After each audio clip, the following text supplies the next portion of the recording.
बिस्मिल्लाहिर्रहमानिर्रहीम। मोहतरम नाजरीन, अस्सलाम वालेकुम वरहमतुल्लाहि वबरकातुहू। नाजरीन, आज लाए हैं हम आपके लिए इस वीडियो में खारिश का शरबत तैयार करने का तरीका।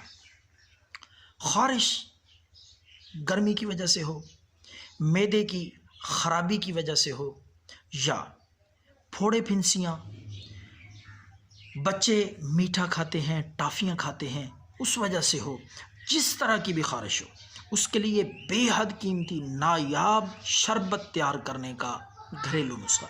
तो नाजरीन, ये चंद चीज़ें हैं जो मैं आपको लिखवाता हूँ।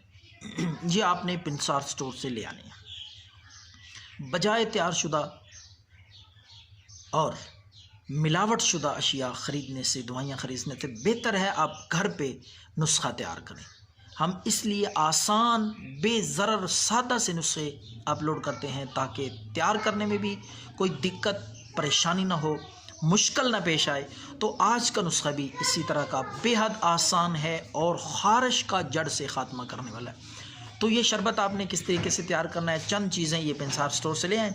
सबसे पहले शाहतरा, ये एक देसी दवाई है, देसी चीज़ है, हर पिंसार स्टोर से आपको मिल जाएगी। 7 ग्राम आपने लेना है शाहतरा। उसके साथ सरफूका, ये भी एक देसी दवाई है, ये लिख लें और पूरी ये फरिस्त और पर्ची स्टोर पे ले जाएं। पिंसार स्टोर वाला इंशाल्लाह ये सारी चीज़ें आपको देगा। सरफूका आपने ये भी 7 ग्राम, जितनी मिकदार में बता रहा हूँ चीज़ों की, बराए मेहरबानी उससे कम या ज़्यादा ना करें ताकि नुस्खे की जो अफादियत है, जो असर है, वो आप हासिल कर सकें। तो गुल मुंडी तीसरी चीज़ है, इस नुस्खे का तीसरा जुज़ है गुल मुंडी, ये भी आपने 7 ग्राम लेने। चरायता चौथी चीज़ है, देसी और पिंसार की दुकान से मिलने वाली चरायता, ये भी 7 ग्राम। हलीला, ये भी आपने 7 ग्राम लेना। उनाब, अच्छी किस्म के ताज़ा बेहतरीन, कीड़े ना हो, आप चेक कर लें, देख लें, ये सारी चीज़ें साफ़ सुथरी और ताज़ा होनी चाहिए। तो उनाब आपने 5 ग्राम। इन सारी चीज़ों को आप पानी ले लें 3 किलो। पानी लेकर इन चीज़ों को साफ़ करके अच्छी तरह उबालें। जब 3 किलो पानी 2 किलो रह जाए, यानी 1 किलो पानी खुश्क होके जल जाए, तो 2 किलो पानी ये उतार के आपने इसको ठंडा कर लेना है।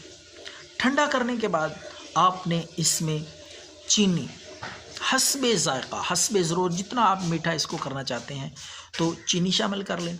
शहद भी आप इसमें मिला सकते हैं। तो ये ठंडा करके बोतल में आप महफूज कर लें। अब मैं आपको इसका तरीका इस्तेमाल बताता हूँ कि आपने ये किस वक़्त कितनी मिक़दार में, खारिश, एलर्जी, फोड़े फिंसियों, खुजली के लिए खारिश चाहे बच्चों को हो, बड़ों को हो, सब के लिए यकसा मुफीद है ये शरबत। और यही शरबत आप दुकान पे, बाज़ार पे, हकीम के पास जाएंगे, हज़ारों रुपए में वो आपको बेचेंगे, मुनाफा खोरी वाले। तो आप ख़ुद ये तैयार करेंगे तो 50-100 रुपए में आप ये ख़ुद घर पे बआसानी बना सकेंगे। तो आपने 2-2 चम्मच, अगर गर्मी का मौसम है तो पानी ले लें, सादा ताज़ा पानी लेकर आधा गिलास उसमें 2 चम्मच डाल लें ये शरबत। सुबह भी 2 चम्मच डाल के आधे गिलास पानी में बच्चों को पिलाएं, ख़ुद पिएँ अगर खारिश में मुब्तला हैं तो। अगर सर्दी का मौसम, सर्दी है तो फिर आपने पानी में मिला के, पानी में मिक्स करके नहीं लेना, बल्कि सिर्फ 2 चम्मच सुबह इस शरबत की और 2 चम्मच शाम को पिला दें। इंशाअल्लाह चंद दिनों में खारिश, एलर्जी, खुजली नामो निशान नहीं रहेगा। फोड़े फिंसियाँ तक ख़त्म हो जाएंगे, दाग भी जिस्म पे खारिश के नज़र नहीं आएंगे। ये नुस्खा ज़रूर इस्तेमाल करें, बनाएं, बना के आप फ़िस्बिलिल्लाह सवाब की नीयत से भी आप दे सकते हैं, बेच भी सकते हैं, ज़रिया मुआश भी बना सकते हैं। तो हमारी तरफ से इजाज़त है। सब हजरात इससे इस्तिफ़ादा करें, दुआओं में याद रखें। अल्लाह।